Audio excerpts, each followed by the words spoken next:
reconvening this meeting. The first meeting was on the 24th of November, when Ms Choi was unable to attend that meeting due to health reasons.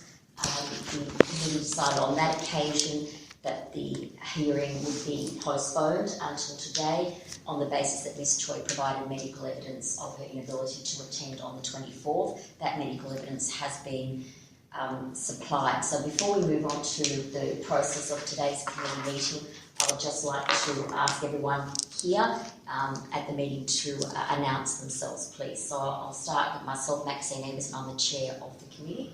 Philip Maynard from Science, I'm a staff member. Sim Schweinberg, Faculty of Business, staff member. Aaron Young, student from the UTS Business School. And Joanne Gray, I'm the university representative. Thank you. Kamal Jagat from GSU Executive Officer. Thanks.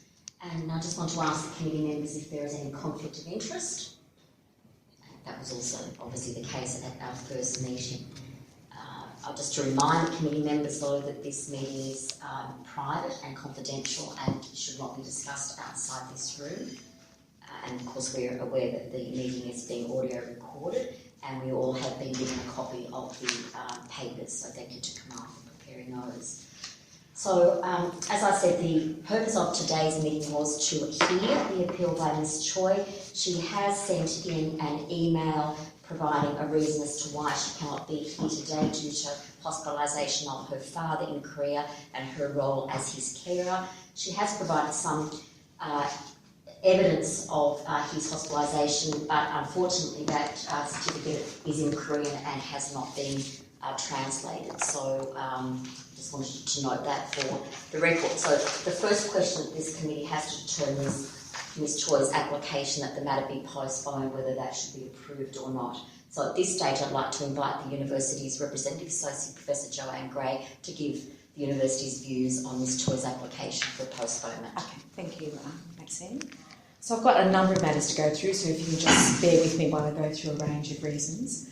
The first one is, at the moment, Ms Choi, she remains enrolled in subjects that are continuing from spring 2016. She's been enabled to enrol in subjects now for autumn and spring 2017. There is no prospect of her being able to finish these subjects. Within the Faculty of Health, we would not be able to put her on a clinical placement due to the behaviour we have seen around the placement and also on her performance during the placement. It is clear to us, and our role as health professionals, that she will be unable to perform in a way that would maintain the safety of the public. And I think, for her sake, we have to make it clear to her that this can't continue.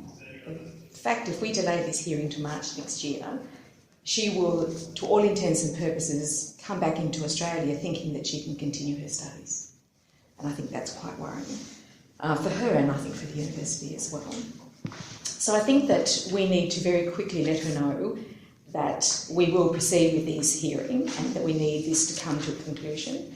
This has been going on for some period of time now, as you know, and in fact the university first, the DVC Education Institutes referred this matter to us in July 2015, and we put our first request through to the DVC Education students for Ms Choi to be discontinued in the nursing program in October 2015, and we're now in December 2016. So it's been a very long period of time, and during that time Ms Choi has frustrated our process on multiple occasions, and I think today is just further evidence of that.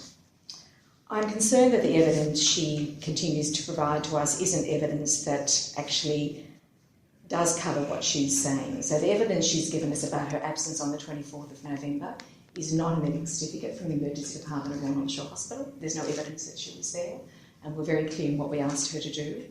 The information she's provided about today does show, and if you look at the, I presume what we can see, we have no idea where this has come from, but if you look at the dates, there's nothing here that talks about the 15th of December. And in fact, if a father has cancer and is in hospital having care, it would appear that he's currently not in the hospital according to the dates that are in front of us. But we can't interpret that information from her, but we have no evidence that her father is in fact unwell. I know I sound like I'm being very suspicious, but you can, I'm sure, respect the fact that this has been a very long, protracted process for the faculty to be engaged in. The other matter is that In all this period of time, Ms Choi continues to pursue other matters that aren't relevant to the committee but continue to absorb her time. So during all of this time, she's been able to lodge a further application for an internal privacy review that has come to the faculty's attention just recently, within the last week. So her history of frustrating the UTS process goes back to some time, and she has had 3 extensions prior to, in terms of submitting her appeal for this hearing to be processed. It was initially meant to occur, or her appeal was due on the 23rd of September. She then got an extension until the 10th of October. She appealed again and got another one for another week. She appealed again and then got another one. So this has been fairly constant. One of the requests for extension was based on her requirement for the information she asked under the privacy review, under the KIPA Act. There were 7 kilos of documents available to her. The university offered to have those couriered to her house. She was told that they were here for her to collect. She has still not collected that documentation, despite the considerable amount of work, as you can imagine, that was put together to get those papers and make them available to her. In terms of the procedural fairness, and I know that you were concerned about that at the last meeting, can I say that Ms Choi has had all the documents provided to her that she's asked for. She has previously participated successfully in another legal proceeding, and there are a number of matters she's involved with, on the phone from Korea with the use of an interpreter. So that is an avenue that's been open to her, and she has previously been able to avail herself of that. She has also, I believe, failed to comply with a directive that she produce a medical certificate from the Royal Shore Hospital Emergency Department. The documentation doesn't really state why she wasn't able to attend. The other matter that concerns me greatly is a professional practitioner certificate, which is item 2.6 in your new papers, indicating that she's suffering from severe stress due to this matter. Now, her doctor was able to say that that started on the 11th of November, and it will continue until the 13th of March, I think is the date, or the 11th of March. I am surprised that any doctor would be able to predict severe stress for another 4 months following an episode. And given the severe stress she purports to be under, I would think, therefore, we should try and proceed with this matter urgently, so that she at least would have a resolution as well. I would say that, given all of this, I would really urge the committee to consider that this hearing proceed. Thank you. Mr. Gray, has anyone got any questions? I've just got one question that might be able to assist with the outpatient certificate that Ms Choi has provided, as 2.5. Would that be only available to people who had been to the hospital? So this or is open to the public, that outpatients?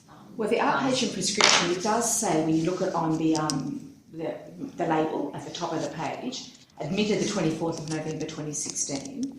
So she could have gone into the emergency department and had that and then been discharged from her default. So what we don't have is any indication from a medical practitioner of reasons of her presenting reasons of a discharge summary, which you would be able to get from an emergency department. It would appear from her letter too, which I thought was rather troubling, that in that attachment, that she's saying that she was admitted to the North Shore Hospital, and she says CRN, which doesn't give us really evidence of that. And that ward that she was transferred to, the Acute Assessment Unit, that was the ward that she was on when she was considered to be unsatisfactory in her placement, which worries me, given the concerns we've had about her constant return back to the staff of the hospital and to request that they change their opinion. Thank you. So if there are no further questions for the university, we'll ask you, as Professor Gray, to leave, and Ms Kelly will make this to make a decision about whether or not to agree with the postponement. Thank you.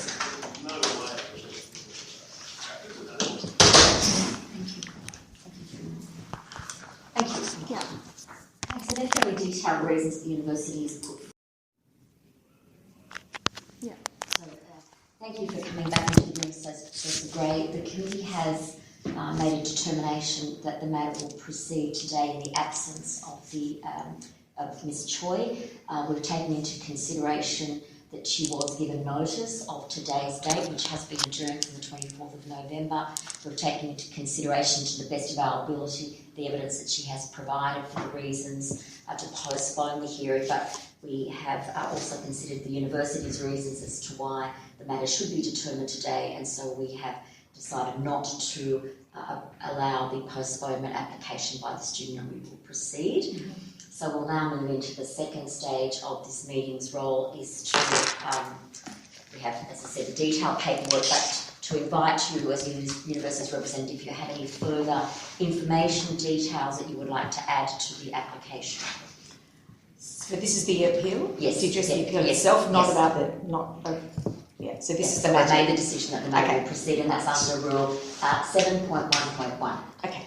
Thank you. Thank you. I do have information. So are you happy for me to go through what I've got here? It's quite complex because of all the annexures, so I will refer to them as I go if you'd like me to. Yes, I think that's But, very helpful. because I've had to go through them all myself, Yes. and as you can see, it's quite messy. And no, that will guide the committee, and then we'll have the Yes. opportunity to ask any questions or to ask clarification of any details. I've got a second set of papers here because I'm referring to my old ones because I've already tagged all of those. I couldn't do it again. Thank you. Okay. So, firstly, what I'd like to point out to the committee is that many of the documents that I'll be referring to and which support the faculty's case or the university's correspondence to the provost are behind tab 2.2, which is actually under Ms Choi's appeal, and that's just because of the GSU didn't want to duplicate the information. So just to say a lot of that information, this is where you'll find it. So I'm going to go through a bit of a chronology of events, firstly, so that I can just bring us all up to that same understanding of what's occurred here. So the background to the first referral that the faculty made to the Deputy Vice-Chancellor, Education and Students, and that referral was on the 19th of November 2015. So the faculty first became aware of concerns about Ms Choi when it received correspondence from the DVC Education and Students on July 31st, 2015. And in that correspondence, we were required to ask Ms Choi to undertake a fitness for placement assessment, and that's Annexure N under 2.2. And in that, there's a letter from Professor Alexander to us saying, this student has caused concern, we'd like to notify the faculty of those concerns, and we'd like her to undertake a fitness for placement. Prior to that, Ms Choi had successfully undertaken a one-week clinical placement without incident in autumn 2015, and we had no reason to be concerned about her at that stage, and in fact she wasn't of any concern to us until this letter first came to us in July last year. That's Annexure U, and in that one it does show the outcome of her clinical placement, which is a one-week observational placement only, and it says that she was satisfactory at that time. What happened then was a repeated process of Ms Choi frustrating our process or our attempts to be able to get her to undertake a fitness placement assessment. We require that a student who's been asked to undertake those assessments come and meet with us so we can talk about what's required, why we're asking them to do this, importance of making sure it's done in a timely manner, and she refused to attend any of those meetings. There were constant delays.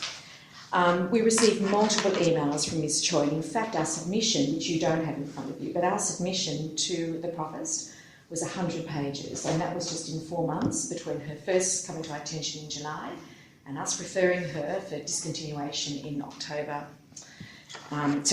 that year. So multiple emails asking her to engage with us and to move forward with this process. It really showed to us, I think, that trying to work with Ms Choi was going to become unworkable and was very concerning. There was a complete lack of insight on her behalf into inappropriate behaviour and the consequences of her not engaging in this process. She resisted the authority of the university. There was an inability or unwillingness to comply with direction, even after extensive support from the university. And she repeatedly questioned the DVC's authority to require her to undertake a fitness for placement. And a lot of her communication was incoherent and inappropriate. During that time, we received notification from the Nursing and Midwifery Council that there were conditions on her registration as a student. So every student who comes into the faculty who's undertaking a program of study that will lead to registration with AHPRA, which is our registration authority, go onto a register, student register. So any member of the public and anybody who's a registered nurse or a health professional, we're mandated to report to the student if we believe there are any concerns about their potential to cause harm to the public. A notification, an anonymous notification, was made to the Nursing and Midwifery Council, and we were made aware of that on the 16th of September 2015. And in that, the NMC said we were under no circumstances could we send Ms Choi on a clinical placement. So at that time, we had been through 2 months of trying to get her to do a fitness for placement, July through to September. We were then told that she's not to go out because of the NMC. And then we thought that there was... so we continued to try and get her to do a fitness for placements, thinking we need to have this done so that, you know, when things are clear, we might be able to place her. We could not progress with her because she just wouldn't be able to, wasn't able to follow any of our directives. So we then referred this matter to the Provost on the 19th of November, and that I don't know if that referral was in your papers, but I have got a copy of that. So the Provost then considered this matter, and when he considered it, he wasn't satisfied that there was enough information to make a final decision regarding Ms Choi's enrolment. He felt that at this stage she hadn't had an opportunity to perform on placement, and that may be something that was important to give her the opportunity to do. But before that could happen, he did require that she had a fitness for placement. So that matter was referred back to the faculty on the 28th of January, and we again began the process of trying to ask Ms Choi and to get her to complete a fitness for placement. It didn't occur to the 4th of May 2016, so again took us a period of time to be able to get her to cooperate in that process. The report that you do have, an extra 0 in your papers here, from Jason Borowski, was not unqualified, and in it he indicated that Ms Choi failed to cooperate and complete all aspects of the assessment. She was sceptical of and questioned need to complete psychometric measures. She made excuses such as the questions were too long and that she was hungry. She'd been encouraged to focus on the assessments, but she tended to rush into the tasks without waiting for instruction. She was reluctant to complete all questions on the multi-axial inventory and wanted to stop after doing just 45 of the 175 questions, so the results were distorted. The psychologist then concluded that it was difficult to establish a clear profile or diagnostic picture of Ms Choi with any certainty. He was unable to determine any diagnosis of cognitive, emotional, behavioural dysfunction, if any were to exist. And therefore all he could do was comment on her approach to the assessment as opposed to the results. And he therefore said that she attempted to fake good, so potential diagnosis of behavioural instability or dysfunction were inconclusive. But he did say she didn't have a cognitive impairment. Based on receipt of this report and given there were such concerns, at that time I was the acting provost, so we're now in January this year, so I met with the acting provost, so that was Professor Leslie Hitchens. And we made a decision then for Ms Choi to be able to go on to a clinical placement, and that was an extra Y in the papers you have in front of you. And that she was then presented, that was after having the, that was later than, that would have been 20th of May, sorry. And then we decided that Ms Choi could go on a placement. So she then went on the clinical placement. And at that time, you'll see, and we've got the outcomes of the clinical placement. So what occurred then, that her behaviour on placement and her behaviour immediately following the clinical placement was so concerning that the Provost then made the decision that Ms Choi was unsuited for professional experience and her enrolment be discontinued. After her placement, we again referred the matter to the Provost, saying that it was our understanding that what we had seen on placement was of such concern that she was not able to continue in a nursing program, as there was no likelihood of her being able to be successful and to register as a nurse at the end. We take our responsibility very seriously, and our paramount duty, and in the faculty, our paramount duty is to ensure that in relation to professional practice, that the safety of the public and the students is paramount. Ms Choi's behaviour while on placement was assessed as behaviour that did not align with professional and behavioural attributes expected of a student. And further, which was the most concerning matter to all of us, there is no evidence of Ms Choi's current or future ability to improve professional and behavioural attributes, as she repeatedly failed to demonstrate insight, reflection and responsibility for her actions. And as a registered nurse, it's one of the key parts of your practice is you constantly reflect on what has occurred and think about how you could have changed things or what that outcome would have been achieved. And in fact, not only did Ms Choi not reflect, you'll see that she completely wrote another story. So what she said was completely different to what was reported to us by the registered nursing staff, the clinical nurse educator and also her clinical facilitator. facilitator who were very reliable sources of information. She does state, Ms Choi, that she was asked to do things that were not part of her skill set, and in fact they were, and the subject outline indicates that. The other thing is that registered nurses do care for people when they are the most vulnerable. So we always have a duty of care to the patient, and that is our primary responsibility. And there are probably many roles where students who are unable to perform in placement may do a very good job in other professions. But when you think about a student who has a complexity of behaviour and a lack of insight and ability to reflect on this choice demonstrated to us repeatedly, when you think about that in the context of being a registered nurse and providing care to people at the most vulnerable, you can see that our decision could have been none other than to refer her through to the provost. Ms Choi failed to demonstrate any ability to reflect on the care she provided and to understand any concerns that were raised with her by the registered nurse and the clinical facilitator. Her interpretation of events, so that's an extra M in your papers, is entirely different to that of the registered nurse who was caring for the patient, the clinical facilitator, or the clinical nurse educator, all of whom actually observed the incidents occurring. Her recreation of key clinical events causes great concern as the implications for safer care of patients is profound. I think for anybody to recreate events around patient matters is highly concerning because it does go to their ability to be able to provide safe care for the patient. Furthermore, Ms Choi did not comply with the directive of the provost in his email to her on the 30th of August in Lecture R, as she went to Royal North Shore and visited the ward to ask the RNs to alter their version of events. The provost was required to direct Ms Choi on several occasions not to contact staff at North Shore Hospital. In the end, we had several conversations with the Director of Nursing, Ms Alison Zecken, and she was compelled to contact her staff in relation to this directive and to make them aware that they weren't to discuss this matter with Ms Choi. She was continued to go to the hospital. So in relation to her appeal, and there are a number of areas that she has appealed upon in terms of the grounds for appeal against discontinuation. The placement was suitable for first-year students. First-year students are able to attend that placement, and she states that it does say that, and other people have said it's not first-year placement. It is, that we have additional documentation that supports that. The level of supervision was highly appropriate. The Royal North Shore Hospital staff reports on her behaviour are entirely reliable. Ms Choi has recreated events that transpired while she was on placement. She contacted the hospital after failing the placement if this was inappropriate and in breach of the provost directive to her. The placement we provided to Ms Choi is a standard placement. The ward that she was on, the Acute Assessment Unit, which is Ward 7A, does take, in fact, student enrolled nurses as well as Year 1 student nurses. Nothing she was asked to do was outside of that expected of a Year 1 nursing student, and you can see that from the clinical assessment form and the subject outline.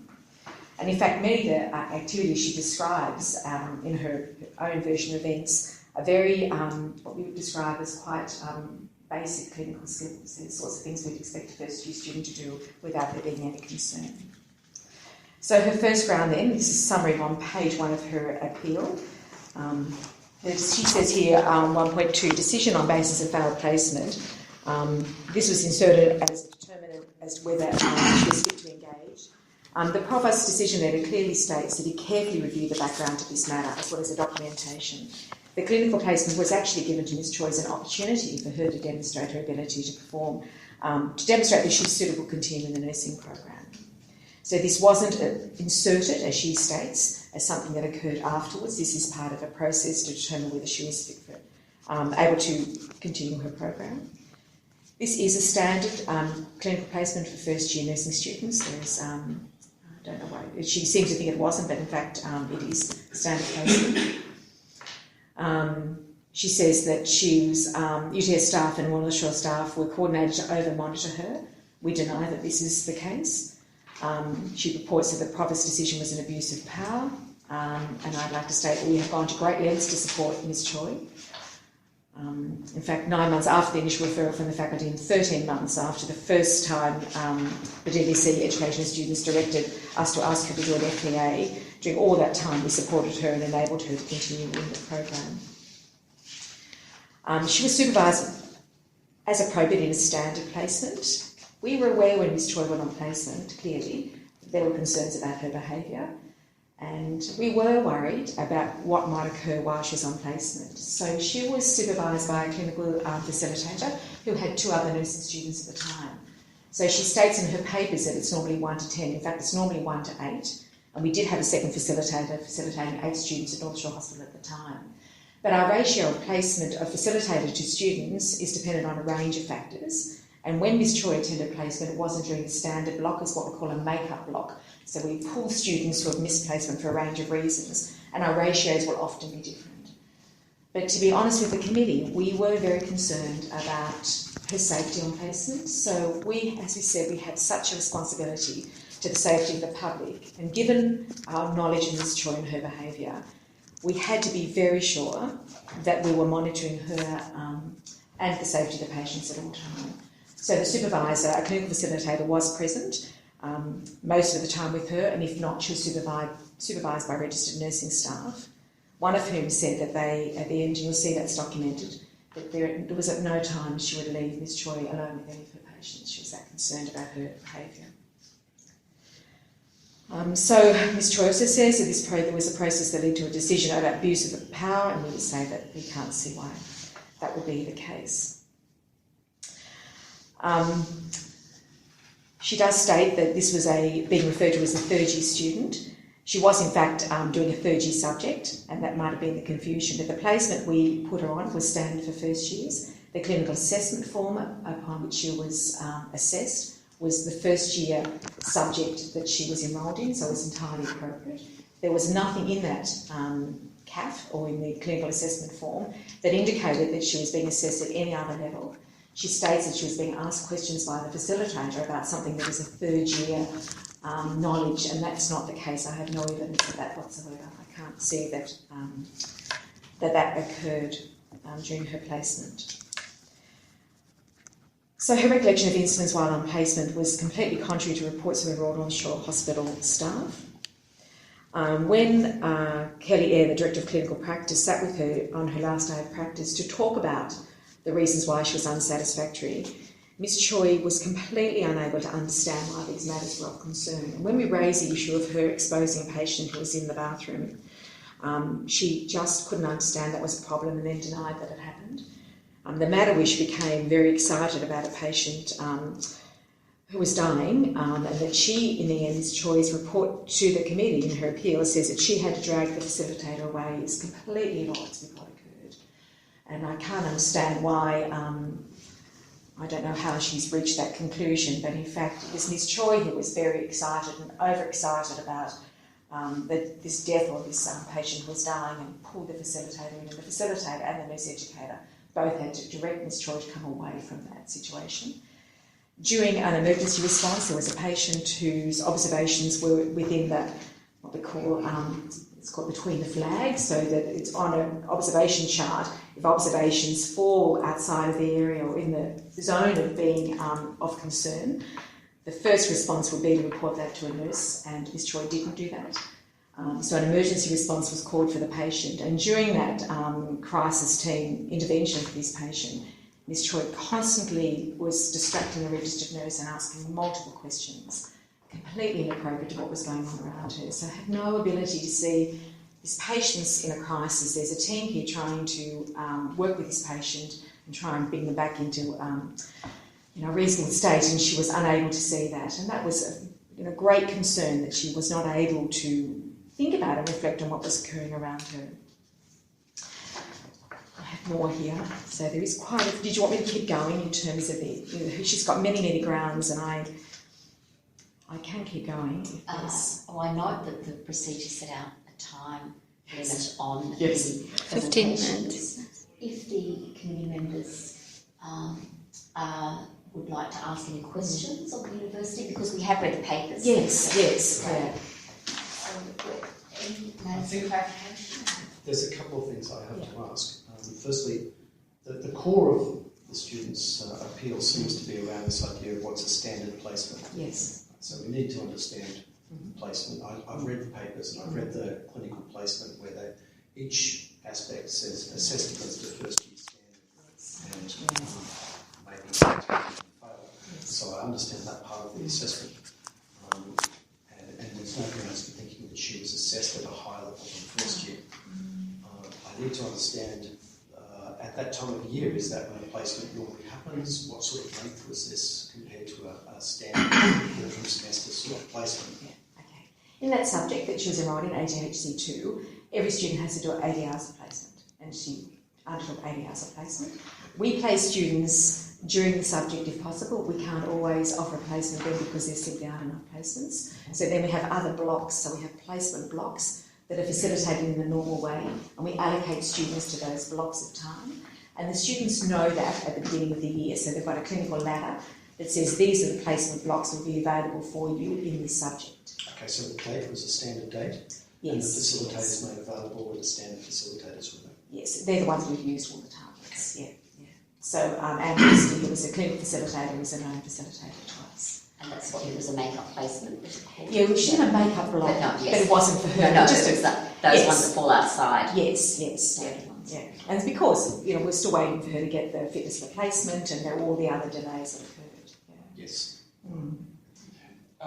Just within document 2.2, attachment 1, as page 3, as part of that table, which is in the page 3. Just regarding the procedures at the bottom of that for the awarding of the fail, so students written, although students do fail for the clinical placement, they are not excluded from the nursing faculty, they're permitted to take the subject again. And just looking at then the interpretation of what happens, that the appellants fail for clinical placement results in the decision to withdraw her enrolment from the faculty. She appealed the fail in writing. She appealed the fail result in writing cabinet meeting tablet by the Director of Clinical Practice. Would occur when she submitted her appeal did not eventuate prior to the Associate Dean's report being forwarded to the promise. Just wondering if you just comment on your interpretation of that. So there are situations where if a student fails a placement, depending on the circumstances, they then fail the subject and they then will be able to give the opportunity to do the subject again. In this situation, however, the demonstration of her behaviour during placement was of such concern that we felt that we had no choice but to recommend her to the DBC to be discontinued. So that is a process that overrides the I have a question about 1.5 in document 2.2. So, allegation that the hospital staff were over-monitoring. They implied that, but then you went on to say that there was significant cause for concern and that the clinical facilitator and the registered nurse was very closely monitoring the student the entire time. Now, is it normal for the clinical facilitator to spend that much time focusing on someone? Yeah. So the way it works with the students, because they can't, the registered nurse has the entire responsibility for the patient at all times. So a student is always supervised by a registered nurse at all times around placement, so that is entirely normal. The facilitator's role is to make sure the student is adequately placed during that day, so she will align with a registered nurse and say, the nurse has got these group of 3 or 4 patients, you'll be working with that nurse and that's what will occur during the day. So the facilitator may remain around and just observe the student in performance, then they will leave and they'll go and visit their other students. They will talk to the clinical nurse educator, they will do a range of other activities. But it wasn't that, for example, that the facilitator and the RN were on either side of Ms Troy every time, because we were aware that we had to give her the opportunity to demonstrate her ability to perform in that setting. So over-monitoring actually does us disservice because it doesn't allow us to see the student make their own clinical judgment. And so there's always this, what we call indirect supervision. So the supervision that is direct is when the student would be performing any skill or activity with the patient. But indirect is where there would be a registered nurse who'd know that they say to a student, can you go and please take these observations on this patient in bed 3 and come back and report to me. So they're the layers of supervision that occur. So I'm not sure that, I would say there's no way this was over-supervised, though we were conscious of the fact that her behaviour was so unusual that there had to be sufficient supervision to ensure the safety of the patients. Just because a core point of what she put through in her papers was that the prospect of having a regular placement wouldn't involve any additional information being provided to the... Well, no additional information was provided to the facilitators. Yeah. Okay. So at what point in time was all the additional focus being put on her? It wasn't any additional focus in my mind. It was the fact that because you mentioned there was no concern for the behaviours. Yeah. So I guess if that was being looked for specifically, would that constitute like awareness like beyond what they would otherwise pick up through the course of a normal observation? Okay. I think the incidents that have been referred to in her unsatisfactory practice placement are the normal sorts of things you'd expect a student nurse to be able to perform satisfactorily. So they didn't require a great deal of supervision to know that what she was doing was entirely unsafe and outside what is expected of a student nurse at that time. So the registered nurses were the ones that observed that behaviour on most part. It wasn't the clinical facilitator, because the registered nurse was with Ms Choi as she was performing care to the patients. I think it was of interest that it was the second week of the placement when these things start to unravel. In the first week, there were no indication that there were any concerns with what was going on. But by the second week, her standard of clinical care became of considerable concern. And as a registered nurse, and I know I would do exactly the same, that if I had a student with me and all of a sudden I was noticing things that were really concerning, I would just watch more closely. And I think she may have, that's maybe what she's referring to. But that registered nurse at the end of the day is a primary person responsible for the care of that patient. Yeah. Okay, I have another question now. It's not in the appeal document exactly, but there's several references in the documents, and you've mentioned in your evidence that the student made contact with staff members, which sound like they were inappropriate and should have been known as such. And that's before the provost made a formal directive, and then the provost made a formal directive not to contact staff or the facilitators. And then she made contact after the provost made that direction. Is that correct? Yes. So could you give me a bit of detail and timeline on that, please? Well, on the last day of her placement, she was debriefed around what had occurred by Kelly, our Director of Clinical Practice, and at the end of that, Kelly said to her that she was not under any circumstances to contact the staff on the ward, because we were aware that that may be a consequence of her receiving an unsatisfactory report. So she was told then that she wasn't to contact the staff. By that night, the clinical facilitator had already received contact from Ms Choi, even though she's been told that afternoon not to contact her. On the Monday, I think it was on the Monday, there was a phone call from the hospital saying she'd gone in to see the staff. She then received the directive and she went back again. And that's when the hospital contacted us and said she's continuing to come on the premises. She's gone to the switchboard to ask for the names of the registered nurses. She's gone onto the ward to speak to the clinical nurse educator, which she did. And then I think the next time, then she had the directive again, and I think the next time she went to the office of, I think it was the clinical educators unit wanting to speak to staff, and then she went to seek information under GIFA. So that was entirely appropriate. But there was a feeling that there were many phone calls as well. One of the pieces of information we have from the hospital was that the EA to the Director of Nursing said there were constant phone calls. Okay. Did these inappropriate contacts form part of the host's decision to discontinue her? I'm just trying to reflect on when he made that. I'm trying to work out exactly what were the grounds for discontinuation. We've got the appeal, which doesn't address that sort of side of the issue at all. So did the provost formally say? Yeah. When I met with the provost, he would say that there were two key reasons why he proceeded with the discontinuation. One was the fifth placement, that he was unhappy with the outcome of that and felt that there was enough evidence of that to be of concern. And the other one was a demonstration of unsafe clinical practice during her placement. He said they were the two key reasons that he made this decision. I think that the continuation of her behaviour following it were probably a small part of his decision, but the bulk of his decision was based on the report from the clinical psychologist and from her demonstration of her behaviour during placement. So that goes to the inherent requirements. Yes. And again, to the inability, we feel, of her, of the possibility of her being able to complete the nursing course and become a registered nurse. And is that at the same time that Ms Choi, or the statutory declaration, which is Annexure G, was submitted? That was on the 2nd of August this year, so that Has to be after. This is after the placement, yes, yeah. So this is the one from the registered nurses. Yes. Yes, and that was their evidence about the concerns they raised when the student was on placement. So they're the ones I've referred to, for example, that blood pressure that she didn't. So there were a number of ones that the registered nurses outlined, and they're the ones they observed. So that wasn't the clinical facilitator.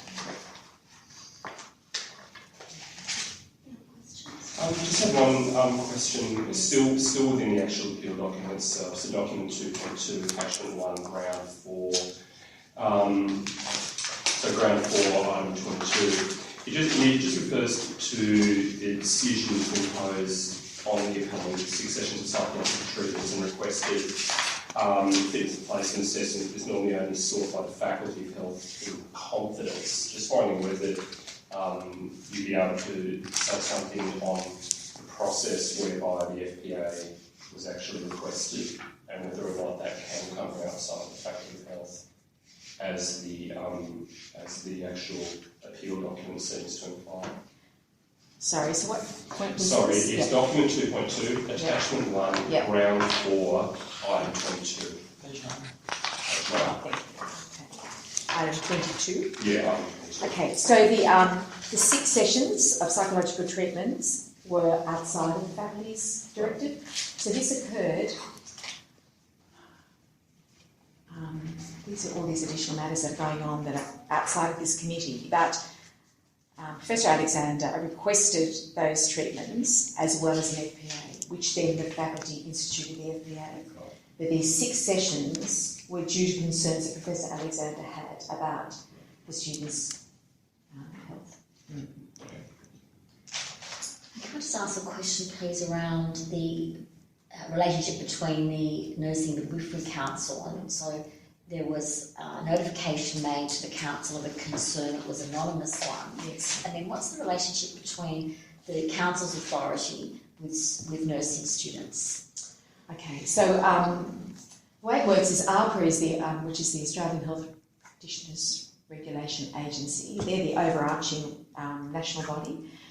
They delegate the responsibility for student matters and matters about professional behaviour to the Nursing and Midwifery, to the NMBA, Nursing and Midwifery Board of Australia. And in New South Wales, the Nursing and Midwifery Council have been established to look at matters of misconduct. So every student is registered. We send details of all our students to AHPRA. We're required to under national law. And then if we, through the university report, there's a process we go through. It goes to the NMBA, they make a decision. Does it go to the Nursing and Midwifery Council? Or do they then proceed with the hearing? So you can see initially they were very concerned due to this anonymous report. They said, don't put her out on placement until further advice, and we received that advice in January this year. Further questions? Thank you very much. So Thank you. Great. We will be in contact with you after the committee has made a decision, and obviously we'll notify Ms Kelly our decision as well. Thank you very much for your time this afternoon. So thank you, Associate Professor Gray, for coming back in. Obviously, a written report will be provided to the faculty and, of course, to Ms Choi as well. But we thought that we would give you an oral decision, and the committee has considered the volume of written materials. We've had the opportunity to consider it in great detail, given that this is the second time that the meeting has convened to hear the appeal. We've also had the opportunity to seek clarity about some of the areas that we had some questions around, and to hear information from the university. So we have reached the decision that the appeal should be dismissed, and we've reached that for the following reasons. The first one was that the student was offered the opportunity to be assessed and to return to a clinical placement by the provost. So that gave the student the chance to show that she had the ability to fulfil the requirements of the subject and indeed the inherent requirements of the course itself. Secondly, we note the student's concerns around the fitness for placement assessment report that was undertaken. The committee feels that given that the practitioner that prepared that report didn't have the ability or the opportunity to prepare a full report because the student would not engage fully in what was expected in that assessment, that the student has then taken that report and given a selective view about that, hasn't fully interpreted the report, and indeed, as we indicated, the expert didn't have the opportunity to be able to prepare a full report, so that the concerns that Ms Choi has around the fitness of placement assessment, the committee didn't accept on the basis of the assessment. The third reason, and that the committee has accepted the university's information that the placement was at the first year level, that it was a first year subject, it was a fundamental subject in the Bachelor of Nursing, and that the tasks that were required of the student and that she was assessed against were the same tasks that would be given to and assessed against for any other first year student. So there was no discrimination against the student on that basis, that she was expected to be performing as a third year student. Fourthly, we accept that the hospital staff are independent, that there was no reason why they would give a subjective assessment of the student's ability on placement, particularly around her ability to show professional and behavioural conduct and to be reflective as a nursing practitioner should be, even at a student level. So we accept that the assessment of the hospital was an objective assessment. And then finally, based on the papers and the evidence that we have come to the conclusion that the student hasn't satisfied the inherent requirements that were made known to her at the time that she undertook this subject and throughout the placement, and therefore that she is not suitable for the course. So, thank you. Thank you. And we'll confirm any writing. Yes, Okay. Thank you. Thank you, Ms. Mr. Gray. So I think that concludes our meeting. So thank you very much, Philip and Stephen and Aaron. Again, thank you, Aaron, as a student representative, for coming in your non-teaching time. And wish you all the best for the break, and wish you both all the best for the end of the year. And thank you, Kamal, for all the detail, and Lucy had done as well.